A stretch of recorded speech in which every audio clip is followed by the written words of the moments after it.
Streaming cyberspace into your place, sanctioned by Red Light Racing League from Langley Speedway. It's the Virtual Grip Network's second round coverage of the 13th edition of the Skitter Creek SK Modified Series.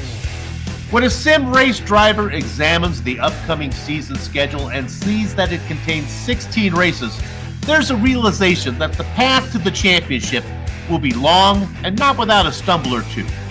And while the longest journey does begin with a single step, no driver wants to misstep on the first step. But the defending champion, Jeff Aho, well, he might have done just that last round when the season opened at New Smyrna. Aho's late race pit strategy dropped him from the lead and in amongst the midfield chaos, which he could not escape. Aho's misfortune was Bradley Steffen's good luck, but in a post-race interview, Bradley questioned whether luck had anything to do with it. Tonight, it is the confidence of Bradley pitted against the experience of Aho and a host of other drivers looking to move the storyline in their direction. The opening chapter has been read, and now we turn the page for chapter 2. So pull the lever on the Lazy Boy and settle in for some simulated short-track racing action drama that's about to stream your way from across the street where NASA filmed the moon landing. A warm Virginian hello and welcome on this Saturday night, January 16th. You know, it's a Thursday night, Soup. January 16th, 2025. And the Voldemort of sim racing, none other than J.R. Shepard, joins yours truly, Bill Soupçon. Hi! It's a VTN broadcast booth to bring you our words eye view. We play Ryan Seneker, turning the knobs and pushing the sliders. Okay, JR, how's this car track combination going to work tonight? Well, Soup, Langley Speedway is going to be a tough flat track here tonight. This place is just under 4/10 of a mile in length. Straights are only 2 degrees. Turns are only 6 degrees, but the banking feels like when you're driving these SKs here, like the banking is in the opposite direction. It's really tough. It's going to be hard for these drivers, and we're watching some qualifying times right now. I'm afraid for those drivers who are not getting a good qualifying lap in, it's going to be a long race for them because this place is tough just to drive in general, but it's even tougher to make passes here. The SK is very fun to drive, but again, going to be very tough.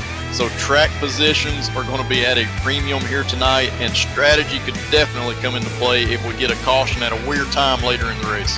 Jeff Aho sat on the pole for the opening round, and I think he's going to do it again tonight. Let's see if he can go 16 for 16 up front. You know, let's take a quick look at the points. 25 drivers gridded up for last week's opening round at New Smyrna. On lap 105, Bradley Steffens turned the fastest lap of the race, and then he was also first under the checkers as well.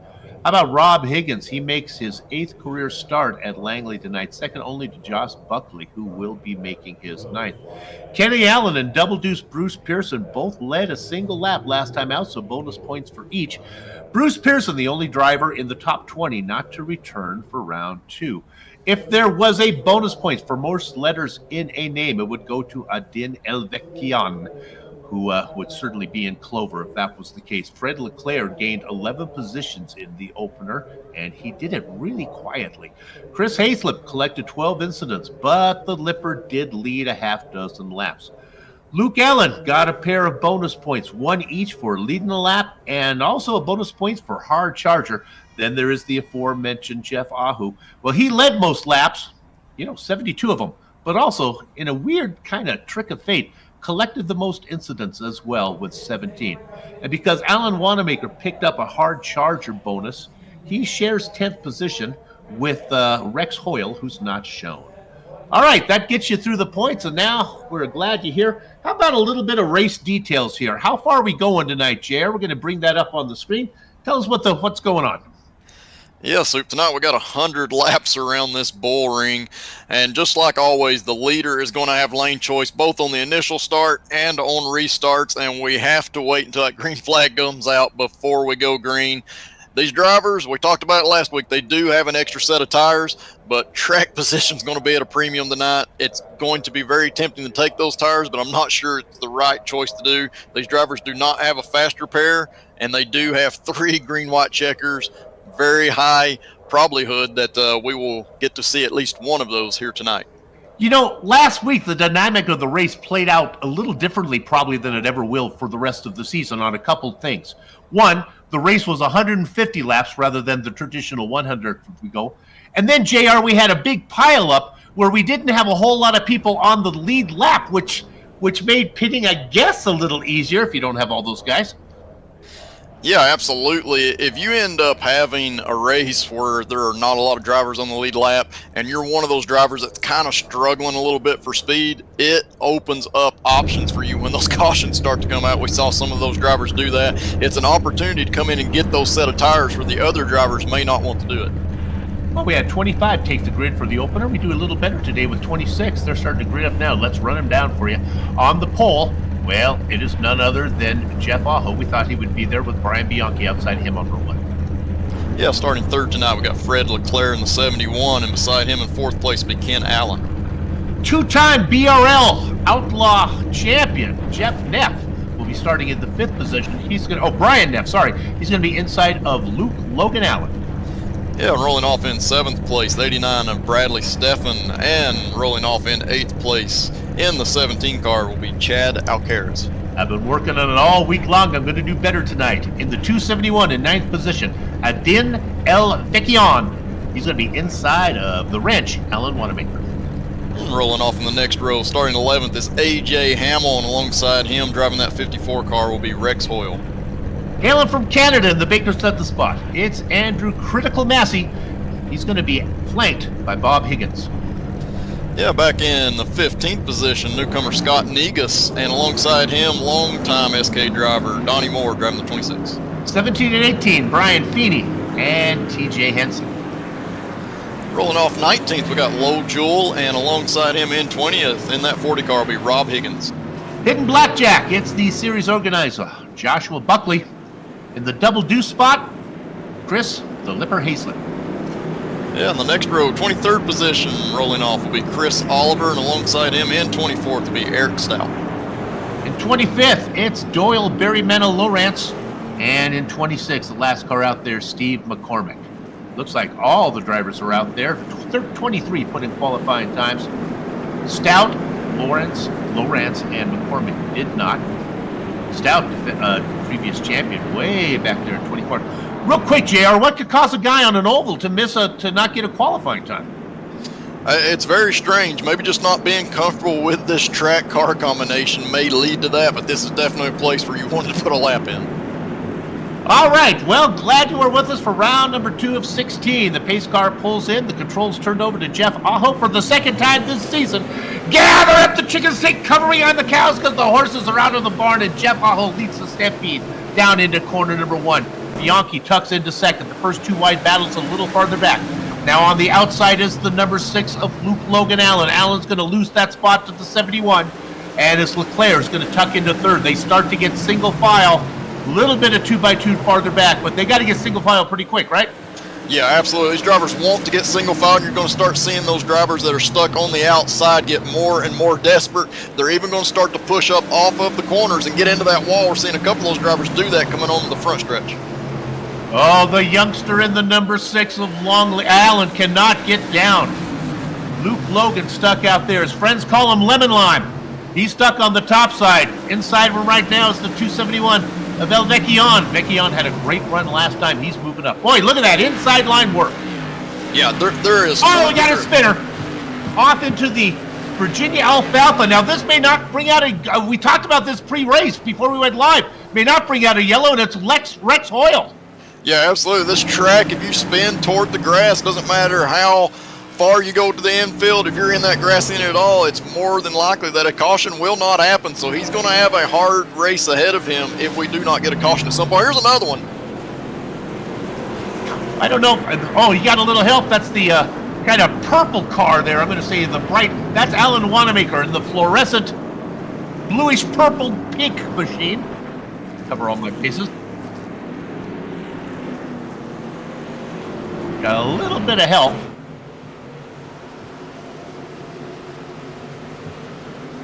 Oh, sorry, I have the wrong paint scheme on. That's yellow and black there on the scheme. There it's in the 9 ball. There we go. Yeah, and we seen go around right through 3 and 4 there. We didn't talk about it much, but this setup, especially when the tires are still cool, is very loose if you do not drive the corner correctly or you carry too much speed through the center of the corner. And it looks like he just got a little bit loose, not getting those tire temps up just quite yet. Apologize to the viewers. My rods and cones are bad, but I can tell the difference between the 9-ball machine and the bright blue that I'm seeing on my screen right now. So a few drivers are going to come in for some pit stops. We get our first caution flag on lap number 7. Let's take a second to talk to our leader. Let's dial up Jeff Aho. I think he's on the list of people we can talk to. Jeff, it's soup up in the booth. You got a copy? I got you. Okay. Pit stop strategy a little iffy last time out. We're thinking maybe not even an issue here tonight. Do you come in for tires, or what do you think? Absolutely not. Nope. I learned my lesson last week. I thought I could make it the whole race, but then I just was falling off too much, made a bad mistake. So tonight, no tires. We conserve. So does that mean you conserve a little bit up front? You're going to pace yourself a little bit out here in the lead? Well, I'm trying to, but Brian's behind me, so I can't conserve too much. He's too strong. So I'm trying my best to hold him off, but not running too hard. Good deal. We'll keep an eye on you. Good luck. Thank you, guys. Interesting, JR. They start to double up. You are so smart. You didn't think tires would be a factor, even though it's in the rules. I guess if you're at the very back and you can get in and not get behind the lap cars, you could do it. But let's see how it works for the defending champ. Yeah, for sure. I think rear tires are going to be important. That's why he's going to want to take care of them. But absolutely, you do not want to give up the track position here tonight. Okay, now the question is, can Bianchi in the 14 get inside the 71 of Leclerc? We go green again, working lap number 11. Bianchi has no trouble doing it, but that's not the case for the guys who are stuck out there behind him. That's the number 60 of Neff. Brian Neff gets down in there. He kind of forces his way down in front of the 89 of last week's winner, Stefan. Yeah, Brian Neff is very smart there, and you're going to see that by the drivers who know how to do it. You actually back off a little bit on the straightaway in order to fill that gap, and he filled it before they got to turn 3. That's what the rest of these drivers that are stuck on the outside need to start looking at doing. We got another caution as they were single file for quite a while. Oh, it's more bad luck for another champion. The only other champion in the field, Eric Stout. And I think this is a case of Stout just running up on the back of somebody here.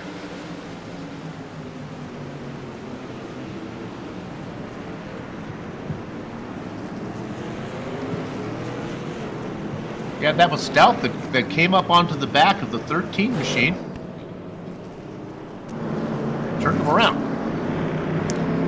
Yeah, and we talked about it a little bit last week. So these SKs, the visibility inside of them is not very good, especially with that air cleaner that sticks up in the middle. You cannot tell where your right front is, but when you're right behind another car, you cannot see what's going on in front of you. So if there's any kind of checkup whatsoever, it is very difficult to try to get on the binders and avoid that wreck. JR, we talked about it a little bit last week, and that's about brakes. And we talked to you, and you mentioned that, some drivers just roll it in there. Some tracks you stab it a little bit. Does that make it a little different to follow somebody, or is it not that big of an issue whether he rolls it or stabs it? Is that something you need to pay attention to? It is, driver preference. It depends on how they're driving it. But the big thing is, if you're not used to using that brake a whole lot, if you're just barely touching that brake through the corner, if you get in a situation where all of a sudden, hey, they're checking up in front of me and I got to hit that brake, it usually upsets the car. So these drivers are going to struggle with that. The further back you get in the field, the worse it is going to be. So in my opinion, driving these SKs in that type of situation when you're back in the pack, I'm almost running throttle and brake at the same time. I'm trying to work both of them. It's almost like being at a super speedway to me. But every driver's got their preference, but I think that's more what you got to look at when you're back in the pack, just to try to avoid that type of situation. All right, they double up. We'll be going green, working lap number 17. All of them have been left by Jeff Aho out there in front. He's got the number 14 of Bianchi next to him. Bianchi did a good job of tucking down into second last time. Looks like he's going to be able to do it again. This time the 71 of Leclerc is going to make it a little harder. And now here comes the 89. He learned his lesson last time. That's Stefan. He got in there and kept the 60 to the outside. Brian Neff could not get down, and Neff loses a spot. We got another caution. Oh, my goodness. Yeah, and we'll have to watch this, and I believe Alvecchion was involved in this a little bit, and it may have been another checkup type situation. We see him rolling there on the bottom of the corner in that 271, and he gets to the inside of the 18. Oh, yeah, it's just a coming together. It looks like the 18 just wanted that position, tried to move down, and the 271 was already in there. Just by an inch is what happened on that one. Just an inch, and that got A.J. Hamill into a spin. Great job from the number 6 of Lemon Lime Allen getting to the inside and avoiding contact. Yeah, and Soup, I know we talked to Jeff Aho just a little while ago, and he was talking about trying to save tires. This is what he wants, because he is the leader. He's in the preferred lane each and every restart that we have. So he's not going to lose position unless he makes a mistake, and every caution we get is going to continue to cool those tires down, which means they will not wear. So this is ideal for the leader.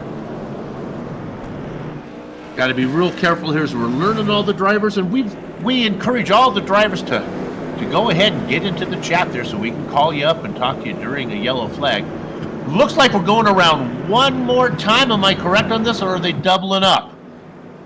One more. Let's go ahead and talk to last week's winner, Bradley Steffen. He's in the room. They're available to talk to. Bradley is Soup up in the booth. You got a copy? We do. What's going on, boys? All right. These restarts, this time you're on the outside line. You going to be able to get down in there?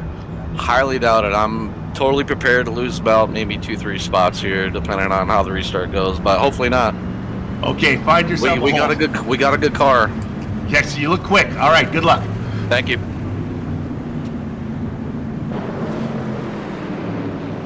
Well, it's not all that optimistic out there. Starting in the 89 is outside of row 2, just outside of Fred Leclerc. Okay, let's see if we can get ourselves a long green flag run here this time. The pace car is going to pull in, control the field, still going to Jeff Aho. And there they go. They get a good start. All right. Boy, look at that. Is Stefan is right on the back of the 14 of Bianchi. Let's go, Brian, he says. He's trying to make more room, trying to find his way down. Diving down in there now. That is the 60 of Brian Neff. He wants that spot back. Neff working both sides of the street like a jaywalking mailman. Oh, my goodness. They get to settle down. Single file now, I think. No, let's look up a battle for what would be for third position. Stuck on the outside is Bianchi. The 89 trying to get underneath. Cannot get it done. Look at the drive from the top side for Bianchi. Yeah, that drive is going to be good if you do the corner like we saw Bianchi do, because you're able to get that throttle down. Right now, those cars on the inside, they are a little bit free, but the drivers are doing a great job. We see a spin going into turn 3 here. I believe the 70 car is getting collected. We get it. He goes to the outside line. Do we get the yellow flag? We do indeed. Also included in that was the number 7 of Doyle Barry Manilow.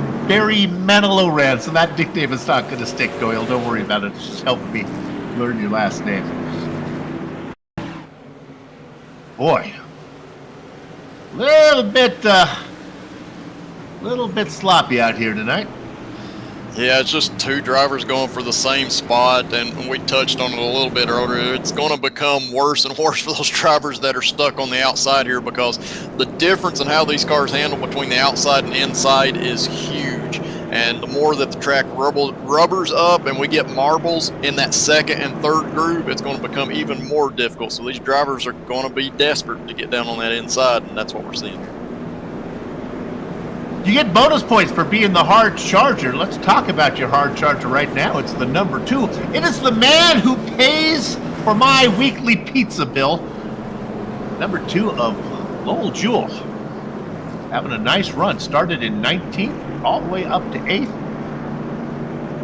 Can't imagine much of that was done on the track. I think this is just a bit of a incident avoidance. And also 13 spots up are, well, look at this, Doyle Lowrance, who was involved in that recent incident, but able to stay out there. 25th to 12th. Yeah, and you touched on it, Sue. Just wreck avoidance is a huge thing here tonight. Some of my best races at Langley have come from just riding around and staying out of the accident. So if you do that here tonight, starting mid-pack or back in the field, you can find yourself up towards the front. Okay, well, it is an interesting dynamic of the drivers who are starting in 2nd, 4th, and 6th, how those play out right now. Inside line seems to be having the best of it. We would go in green, working lap number 29. That's Fred Leclerc on the outside. He does not get the jump this time, but is there room for him to tuck down in front of the 14? No! That's Bianchi who wants to hold on to that. So Leclerc's going to try to roll the top side. Boy, he gets a good drive between 2 and 3. Let's see what he can get. Look at this. He's going to get credited with leading the lap, JR. Man, yeah, he's digging hard, and he's going to have to make it count, because if he can't get it done, that inside is only going to get faster as we go, and it looks like Bianchi's going to be able to tuck his nose down underneath. Yeah, the 71, he's hanging tough, but I just don't think it's going to work out for him in the long run. Bianchi leaving no room for Leclerc to come down in there. Bianchi drifts up. Leclerc gives him some room. I don't know. Boy, Leclerc did a good job of looking over his left shoulder and got out of the way as Bianchi drifted up a bit. Now a little farther back, that's the 60 of Neff. He slots into position. And watch out for the 271, Aldin El Vecchion. He was quick last week, and he's quick again this week. Started in 9th, up to 5th. Oh, JR, we got another one. Another yellow flag. Yeah, I think this week it's just going to be one of those races. It's hard to get into a groove and get some laps going here as we're watching the replay. We'll find out what this caution's all about. I believe it involves the 9 ball of Alan Wanamaker. Yeah, and just a check up in front of Wanamaker, and you know the 54 just is not able to avoid it. Rex Hoyle, he's not able to see it. The visibility again in these cars is not great when you're right behind somebody, so just unavoidable in that type of situation for the 54. Well, when we get a case where we have a lot of yellow flags, what better time to dial up the series organizer? Let's talk to Granny Ips himself. We'll dial up Josh Buckley, see if he can talk to us here. Josh, you're responsible for the pre-race meeting. Did they miss it? Were people not paying attention? It seems that way.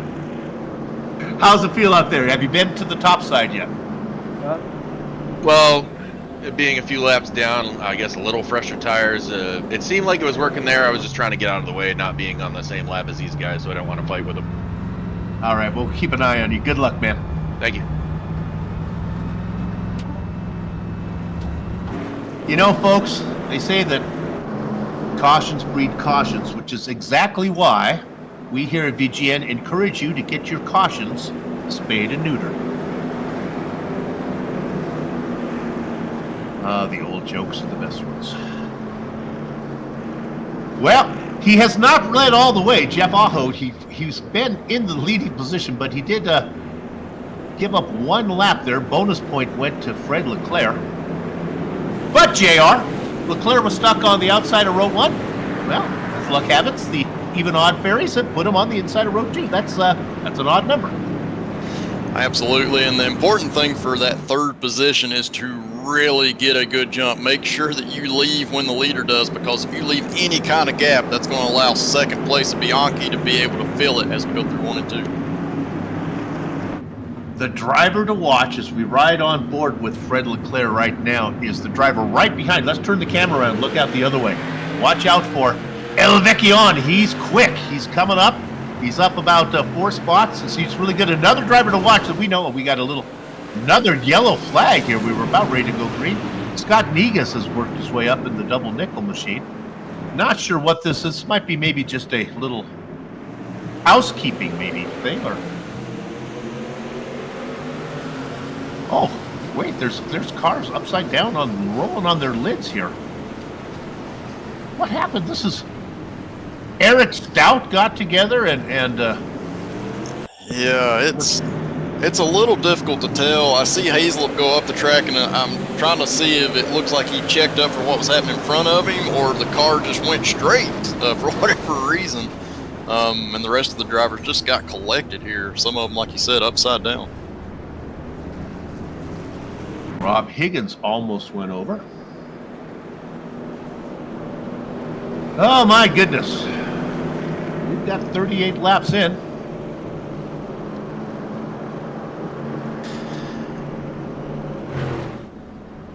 Jeff Aho out in front. Let's go ahead and take another look for our big movers here.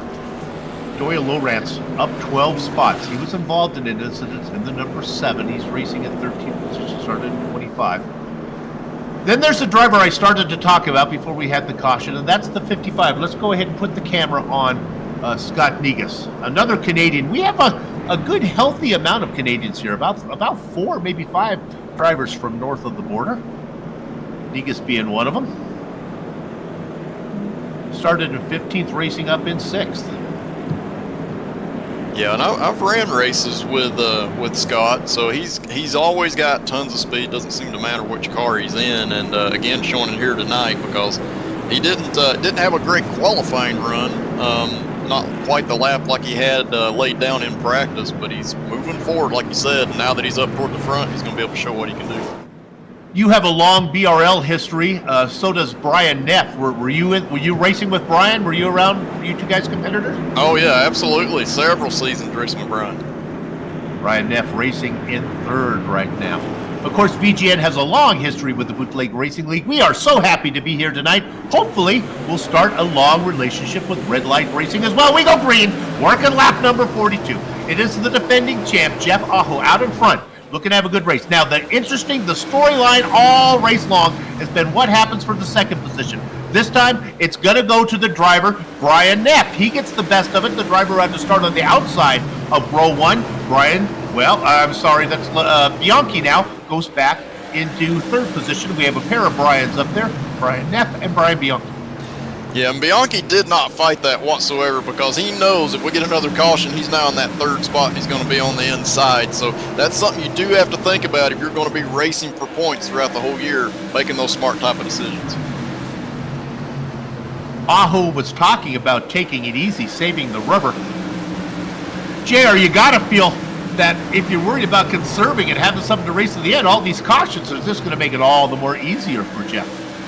Oh, it's going to make it easier because we just went green, but we've had so many cautions that these tires are essentially starting like they were brand new. They are completely cold. It's going to take them several laps before they start to wear, and we're already on lap 46. So he's only really got to run about half the race on this set of tires. Now, this Team 53 setup, it's very fast. It drives well, but it is a little bit on the free side, and it uses those rear tires, so you're going to have to be easy with that throttle. As long as you take care of that, there's going to be no problem making this all the way to the end.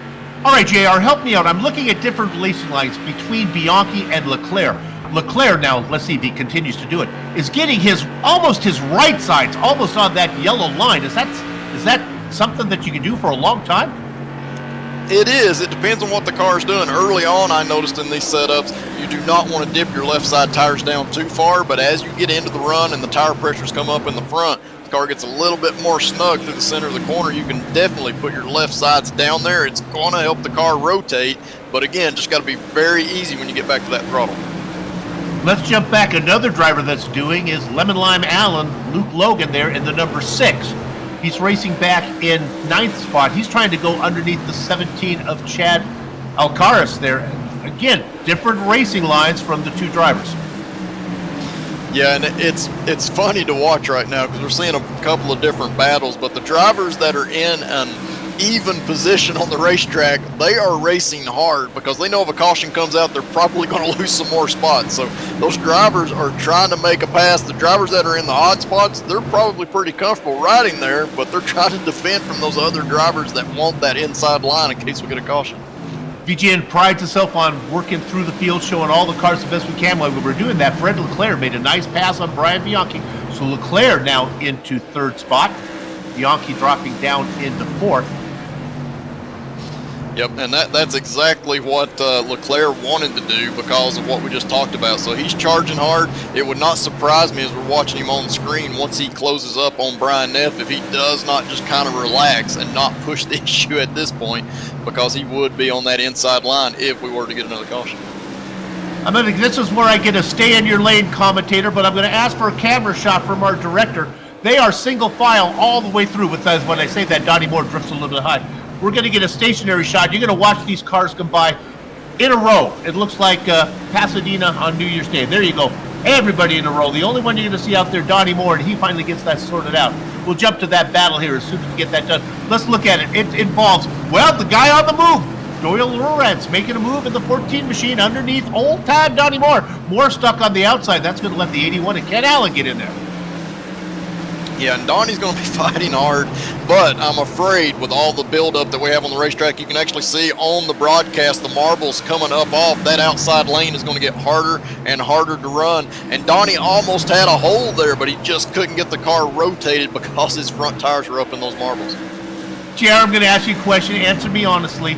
iRacing does a good job of trying to make things realistic, but honestly, it can't be a lot of fun to have the track dirty on the outside line. Oh, it's not fun. We see Donnie actually get a little bit of a bump there, doing a nice job saving it, but it is not fun, but it is extremely realistic. I can tell you in real life, feeling the rubber on your tires when you get up out of the groove, all of your grip goes away, and that's exactly what these drivers are feeling. It is very annoying, but you have to live with it. It's just part of the racing. On tracks where the outside line is the preferred line, does it happen there as well or not? Not early on. It's usually after about 50 or 60 laps is when we really start to see it happen, but it does happen. So even tracks that are very good on that outside line, they will start to rubber up a little bit, and that grip starts to go away. Let's look at the battle. We're at for second position there. That is Brian Neff. He's holding off. Red Leclerc, we got ourselves a caution. It looks like the 54 of Rex Hoyle involved in this one. Boy, he comes right up. He gets on the back of Ken Allen, checks up, and then got turned. Yeah, just another one of those checkup issues, and I can't stress enough how difficult it is to see out of the front of these vehicles. As far as when you got a vehicle right in front of you, you cannot tell what's happening. And when you have to get on the binders, these cars can just come around in a split second. So the drivers are having a handful tonight, and it's showing.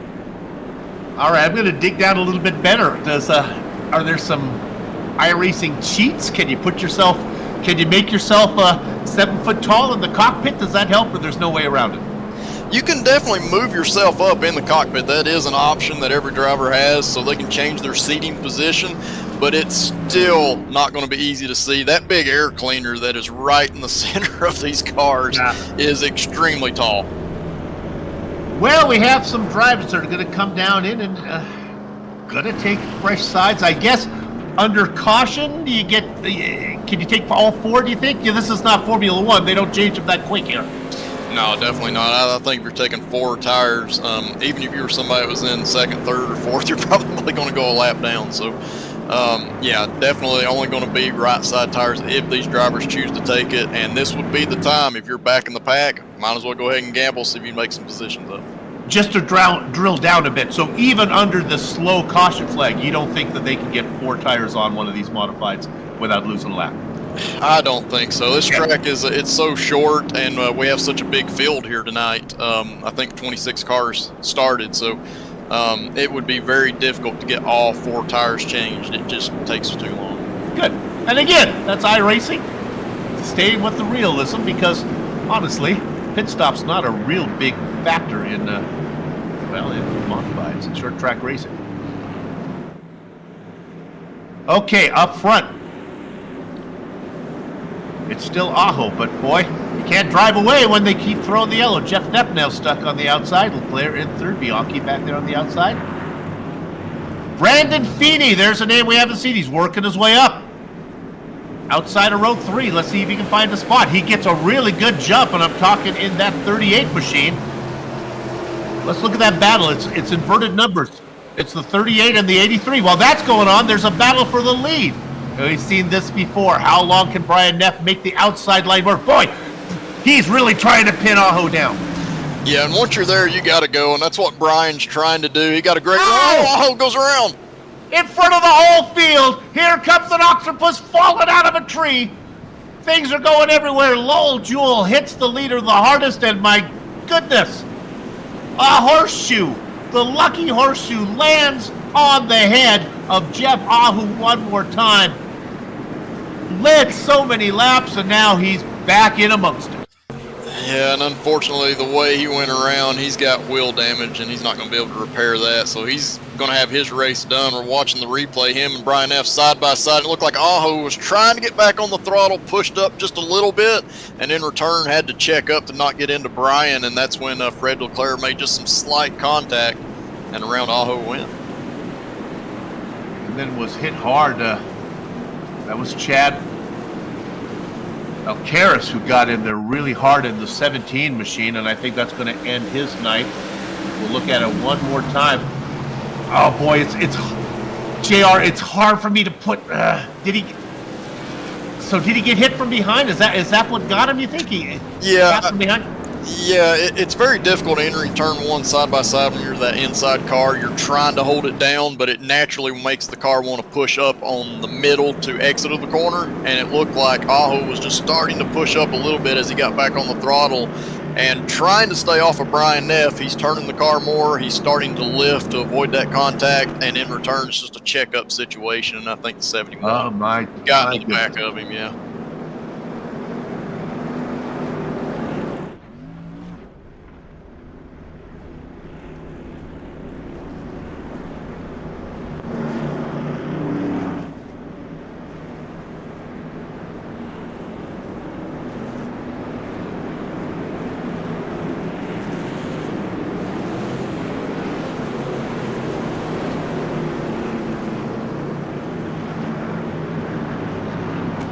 Drivers are starting to double file back up. Brian Neff is now going to inherit the lead of this race after that intense battle. On the outside of him is going to be Brian Bianchi starting in the 14 car, and Fred Leclerc, who's had a good race so far, he's going to be on that inside line here.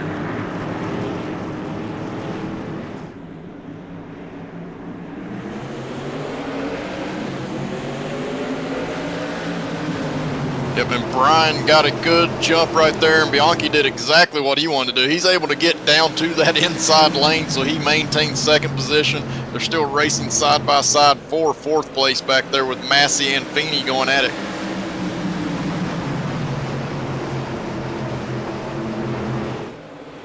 We see the battles continue back through the pack. Only the top three have been able to get single file. Now looks like top four may get it if the 38 is able to clear, and he does. So the 38 of Brandon Feeney, he takes over that fourth position. And for a moment, it looks like we may just be able to stay green, but we're starting to see some bump and grind there going on. We see Negus having to check up a little bit for Elvecchion on the outside of him. Same situation we saw on the last restart there, but Negus is able to keep it down. The 12 car Eric Stout behind him is trying to follow him through. Good job. I'm back. Here we go. Thank you very much. Just had to go get a hot dog here. I heard that the hot dogs are in good shape here, so I was going to get a quick one there. So you got, let's set the table. Neff out in front, Bianchi in second, Leclerc. Watch out for that 38 of Brandon Feeney. I think he's somebody to keep an eye on now. With Aho now no longer in the picture, it's really anybody's ball game. The 62 of TJ Henson up from 18th position in 5th. Yeah, absolutely. A lot of drivers that we have not seen start toward the front, they have made their way up to the front, and you touched on it. Brandon Feeney looks like he's got good speed in that fourth position, but he's going to be fighting Fred Leclerc very hard to get third spot. We're getting late into the race, and you want to be on the inside. Oh, and the 14 is going around while that's going on. Brian Bianchi spins off into the Virginian Alfalfa, no caution. So while he was in second position, now he's trying to find himself back up. Let me back up here, guys, if you can. Luke Logan says, not on my watch. Now we got ourselves another caution. Oh, and it's a big one.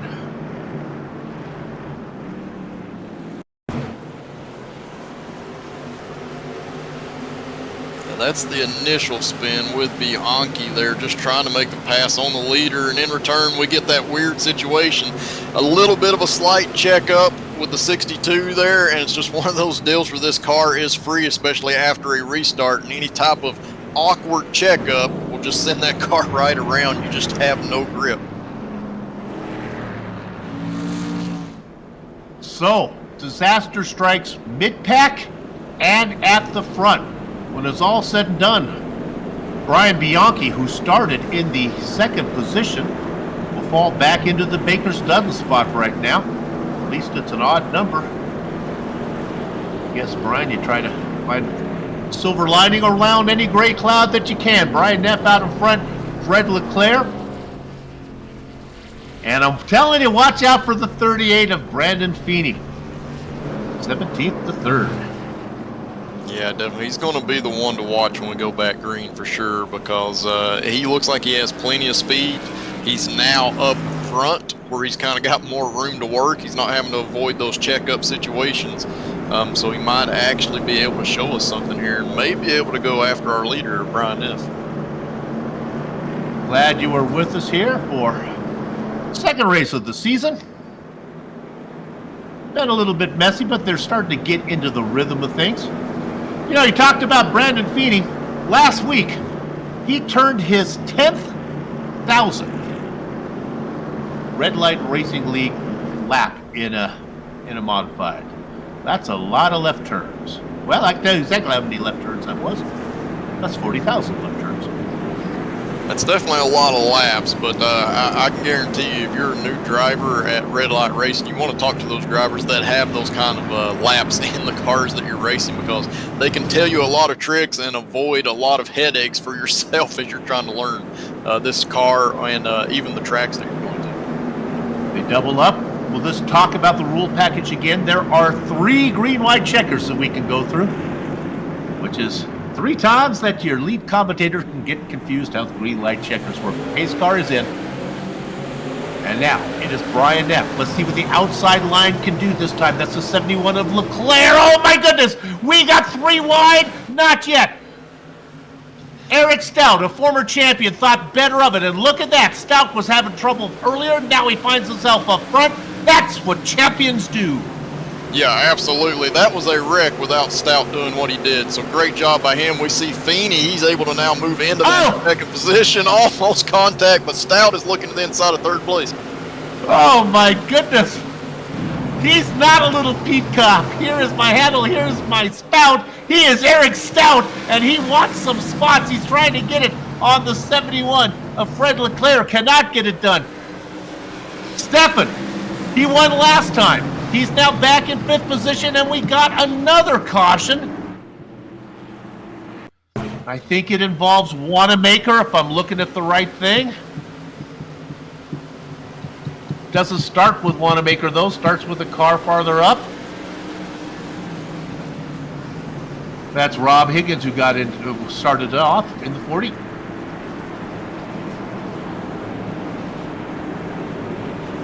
All right, JR, you've been in races where they go green all the way. You've been in these probably too many times than you can count. Is rhythm a hard thing? Is it? I mean, even for a good driver, is it hard to get a rhythm, or am I making stuff up? For me, it really depends on the racetrack. A place like Langley, it's difficult to get in a rhythm, especially on a car that is like this SK, has tons of grip overall because of the wide tires, but at the same time has a free setup, and you've got cars that are right on you, willing to make contact with you. So this is a place that is very difficult to get into that rhythm when you're having caution after caution. So, but I can say being out front, without a doubt, is the best place to be, because you're kind of controlling what the rest of the field is doing, especially on those restarts. And right now, Brian Neff's got that spot. For Brandon Feeney, it's going to be a little more difficult because he's been on the inside for a while. He's going to have to start on the outside, and that's going to disrupt his rhythm even further. So when we go green, let's assume there's 5 or 6 laps of green flag racing to go. Does Brian Neff need to worry about heating up the tires in just that little bit of time? Or as a leader, can he just throw caution to the wind and go for it now? Well, it looks like we'll have maybe about 8 laps of racing. Does he still have to worry about it?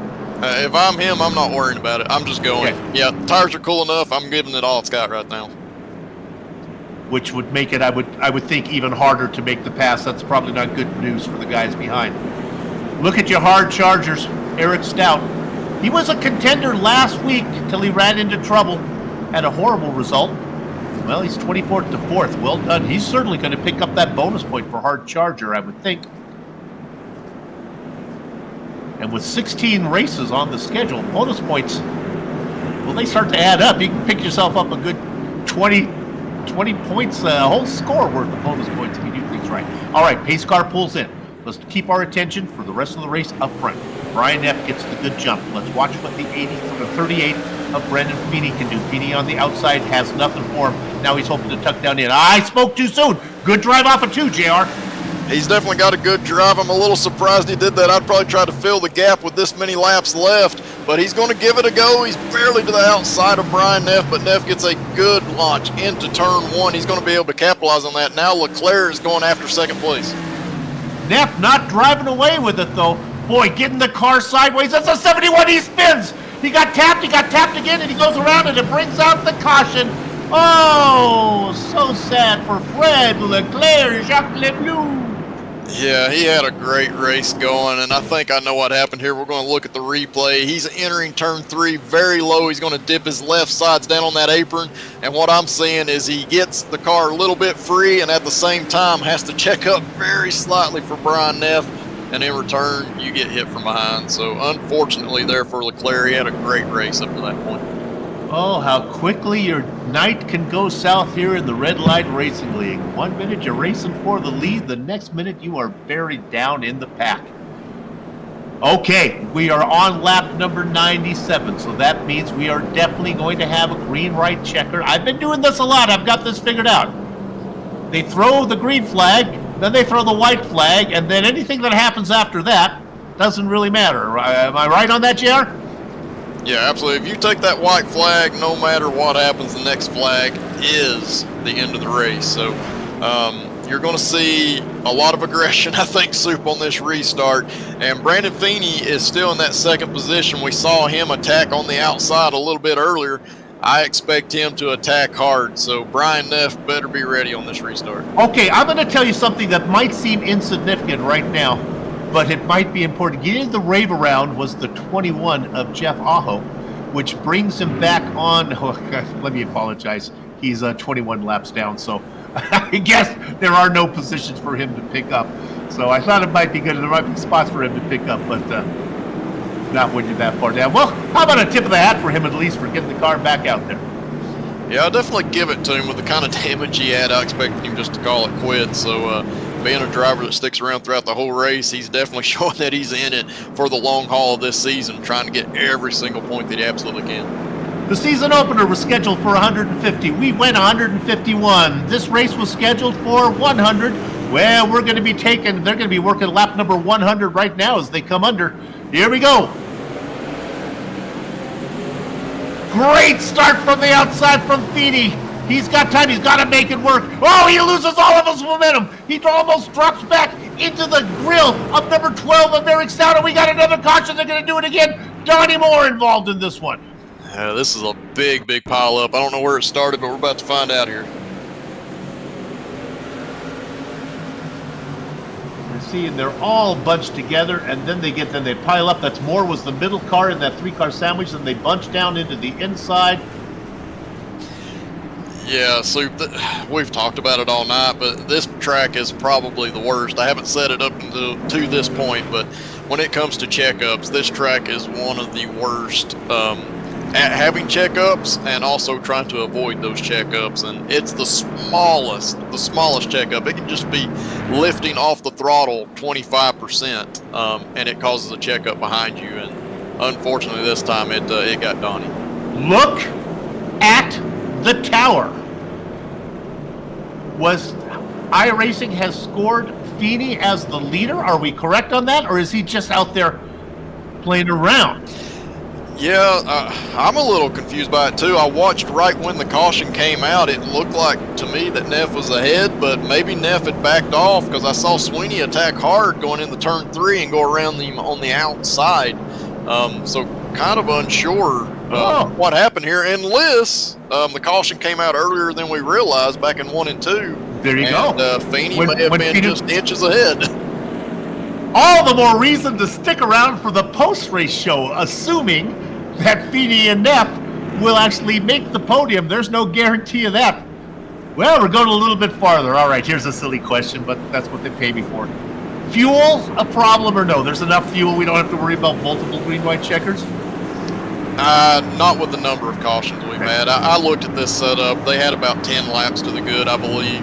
If it were to have gone green, and they've had so many cautions that it's not a problem at all in these cars.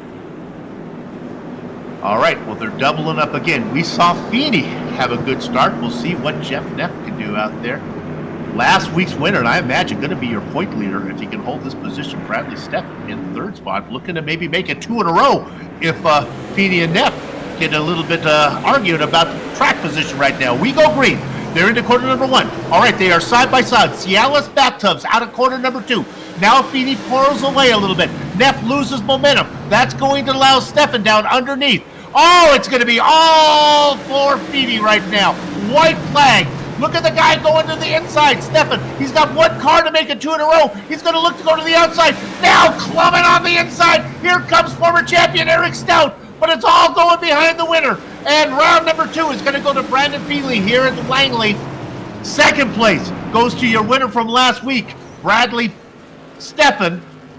Brandon Feeney gets the win, and Eric Stout will get the final podium position. And oh my goodness, as much as we wanted to talk to Brian Neff, he did not make the podium. He will not get interviewed.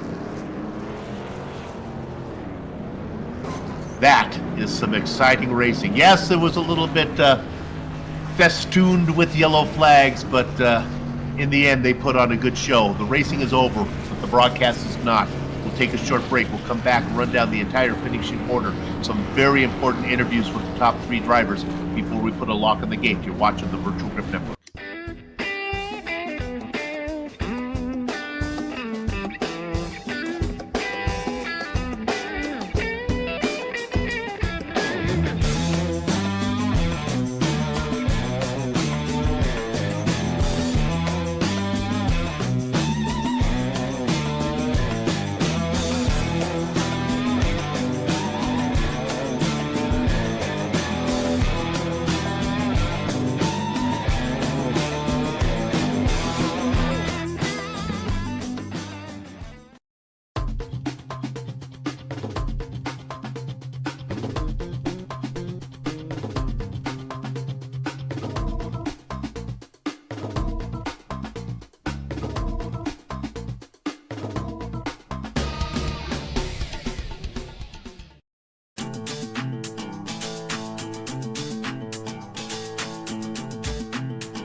Welcome back to Langley Speedway and VGN's second round coverage of the 13th edition of the Red Light Racing League's Skitter Creek SK Modified Series.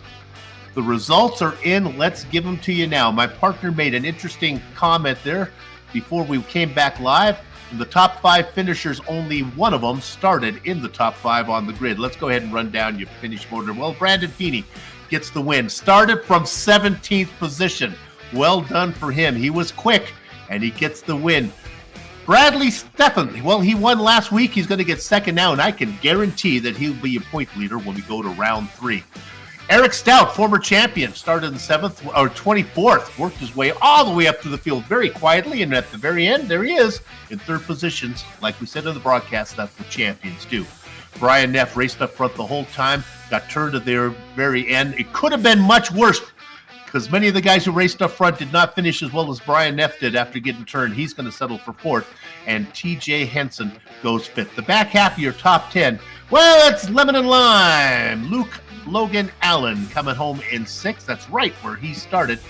Andrew Critical Massey in 7th position. Old time Donnie Moore in 8th. 9th and 10th go to Fred Leclerc. He raced up front for a good amount of races. And Brian Hoyle as well in 10th. JR, who's in 11th? Yeah, coming home in 11th place tonight is a Dan Alvecchion in that 271 car. We saw him in some action on track during the broadcast, finishing 12th place tonight. Behind him is Chad Alcaraz in the 52 car, coming home in 13th place tonight. He was a pretty big mover. He started back in 23rd, comes home in 13th. Chris Oliver there. Behind him in 14th place, Bob Higgins. Coming home in 15th is newcomer Scott Negus. He had a lot of speed, just had some trouble here tonight, as did a lot of these drivers. Coming home behind him in 16th place is Chris Hazlett. 17th place is Rob Higgins tonight. 18th place will go to Alan Wanamaker. 19th to Ken Allen. And 20th place, 2 laps down in this race, will be Doyle Lawrence. Hidden Blackjack is really good if you're in Vegas, but that's not what you want when the commentators are reading off the final results. That's what happened to Brian Bianchi. He started in 2nd. He finishes 21st. The man who started in 1st, that would be Jeff Aho. He finishes in 22nd. So a bad result for the front row tonight. The boss man, Lowell Jewell, is in 23rd position. And the last 3 out there, it's the series organizer, Granny Hips, Joshua Buckley in 24th, AJ Hamill, and Stephen McCormick. With that said, let's go ahead and dial up our podiums and see if we can talk to Brandon Feeney right now. Brandon, congratulations. We thought you were quick. We thought you'd be a threat for it, and then everything worked out for you in the end. Yeah, it was pretty good. It was a second to last restart. You tried to play a little bit of a restart game, and it actually bit him because it let me get a little bit better of a roll.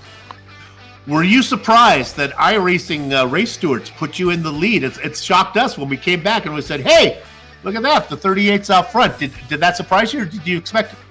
No, I knew I was at least a tire out in front of him when the yellow came out in the sim. But, yeah, it was just one of those races that it's kind of like your Saturday night short track in real life, that you just got to keep the nose clean and keep the tires on it.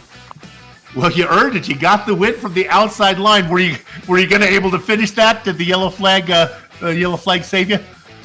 I tried a couple things on the run before that, as you guys all seen on the broadcast, but yeah, I was working on some things. I think it could have been a good battle with a green light checker that I might have been able to do it, but not 100%. Okay, well, with this opportunity, we'll get you out of here on this. Let's get to know you a little bit. Where you hail from, who you live with, and what do you do? So I am from Ontario, Canada. I am a mechanic by trade. I'm also a short track racer. I have an open wheel modified, oddly enough, up here in Ontario in the Oscar Modified Tour. And yeah, I just basically live by myself, and you know. Okay, so we need the weather to warm up a little bit up there up north before we go racing, right? Yeah, it's got to be a little bit warmer. We start May 31st. I think I'm at Flamborough Speedway in Ontario. I got 8 tour dates up here, plus I got some home track invitationals and stuff like that I got to deal with, but I'm still waiting for my motor to get done because I blew it up last season racing a 57 Chevy on dirt. Well, that's not good. All right, well, congratulations with the win tonight. We'll see you down the road a bit. All right, have yourselves a great night. Brandon Feeney, you're winning. He should be able to get the whole season in before he has to go racing for real. JR, do you have somebody? I'm trying to get, there we go. All right. Hey, Bradley. Got Bradley Stephan here. He came home in second place. He was last week's winner, so great start to the season. I want to say, Bradley, we didn't talk a whole lot about you during the broadcast, which was a good thing in this race because there was a lot of action going on that you did not want to be a part of. But I want to bring up the starts and the restarts that we had in this race. How critical was it to be on that inside line? All I'm going to say right now is holy F&A, I'm so glad to be back up here in the booth. That was madness. But the inside line, yeah, very important. That was the most important thing of the night. I talked to a couple of guys, that was going to be the fast line. I mean, everyone knows that's the line to this track, but just I didn't think it was going to be this chaotic, to be honest. Yeah, it's always hard to tell with races at Langley just how they're going to go. Some go very green flag, and then some are just constant cautions. That's kind of what we had here tonight. I got to ask you, talking about that inside lane, was any of that on your mind during the racing? Were you possibly not racing as hard in order to try to get one of those inside positions in case a caution came out? Yeah, absolutely. At some point, right at the beginning there, we got a few laps, caution, whatever, blah, blah. I made my way to fourth, I think. And then caution came out and Brian Neff just creamed me. I don't know if he didn't see me checking up with the rest of the guys. And then that led me, put me to the back of the field. I had to get a black clear, and it was chaotic. But yeah, I had a little damage from that. I had to get that fixed throughout the race, one lap down. Like I said, we got our lap back finally with all the cautions, thank goodness, and we still had damage to fix. So all we want to do is ride around, not beat the car up. I went in to get right sides. I figured maybe that'll help me a little bit. I don't know if it really did because tires were still mint at that time anyway. They were at like 98% on the rights, but just wanted to buy some time. And I don't know, man. I don't know who was looking down on me tonight. got back up here somehow, and just really thankful, man. Yeah, well, even with those ups and downs, you were one of the few drivers that started in the top 10 and you finished there. So great race tonight by you. And again, won last week, come home in second place here. It's got to feel good to get the season started like that. It feels more than good. It feels great. This is fantastic. Like I said, when I went a lap down and got some damage, I really did not think I was going to get back up here because everyone's pretty close in time. Everyone's pretty quick, but yeah, like I said, I don't know what happened, but just very thankful to get back up here in second. Great start to the season. The next couple tracks coming up, not the fastest at, not going to be able to win in them. I really don't think so. Great start to the season. We'll try to get the points, keep our points lead up here, whatever, and get the best points we can in the next few races. Hopefully we get top 5s, top 10s, and keep going. Absolutely. Hang in there for these tough races like you had tonight. It will pay off at the end of the season if you do it. Bradley, before I let you go, man, like I said, great start to the season. Who do you want to thank for what's happened so far? I just want to thank you guys up in the booth, Buckley for throwing us on, Red Light Racing, all the competitors out there coming out tonight, Hanksters Motorsports, RKM Setup Shop, Justin Brooks Designs, and Michael Steele as well. We'll catch you guys next week. Awesome, Bradley. Look forward to talking to you in the future. All right, guys, that was Bradley Steffen. He was our second place finisher, current points leader in this short season so far. And with that, Sue, who have you caught up with? I got former champion Eric Stout. Eric, I tell you how I work. Before the race, before we go green, I look through, see how the former champions have done. And you didn't even put in a qualifying time. I wrote you off. Let's start there. Why no qualifying? I messed up. Plain and simple. I screwed up both qualifying laps. I think I spun in turn 1 on the first lap and spun coming out of turn 4 on the second lap. So at that point, I just figured my night was going to just be all about survival and try to make what's the saying, chicken stew or chicken soup out of chicken shit. I don't know if I can say that, but I just, it's so hard to pass here. The field was really packed together time-wise, like all the way back to like 16th, I think, in qualifying. So I knew that really the only hope that I had for a decent finish was probably a little bit of carnage. Yeah. And then, to get a lucky draw on the restart, which happened. Unfortunately, I caused one of those cautions. I feel really bad. I I wrecked my own admin there, Josh. I wasn't even, trying to make a move or anything, just rolling around the bottom and got into him. So I apologized twice via Messenger, but I want to publicly apologize to him because I feel terrible about that. I'm sure there's some other apologies and some hurt feelings. Feels like a Martinsville race with the amount of damage that everyone had. But in the end, it was just exciting. I was down on power a little bit from one of the spins. I think Hazlett got into me trying to avoid wiping out someone else, and I was down on power, but I actually think it might have helped reduce some of the wheel spin, and I was able to just drive forward. Is there another? Is a championship for you? Is that a realistic expectation? I'd like to think so. It's certainly why I come out each season. But I'm going to miss the next couple of weeks, I think. So that's going to make that a pretty tall task. But without a doubt, a third, coming off the disaster last week helps a lot. That will sort of wipe that out with the drop week. But probably with a couple zeros coming up here, it's going to bury me pretty deep. But it's a long season. Got 14 weeks to go. I've won out here before. I think I've had pretty good speed. I was quick in practice tonight. Honestly, I feel like I probably should have started in the top 5. Just screwed up my qualifying. So, we'll see. Got tracks coming up that I'm pretty strong at. We got 2 rounds at Stafford, one early, one later in the season that I'm always pretty good at. We got sort of a wild card race with the Tour Mod at Watkins Glen, which I actually feel pretty comfortable and excited about. So you just never know how it's going to play out. Well, you had a nice finish tonight. Congratulations on that, and hopefully we'll get to talk to you again, learn a little more about you. Well done, buddy. Congratulations. Thanks, Soup. I just want to, if I could, just Sure. for a moment, got a couple thank yous. Going to try to compose myself here. It's been a challenging week for me and my family. My dad got some upsetting news. I'd like to dedicate this race to him. Let him know that we're thinking about him. We love him. He's going to be all right.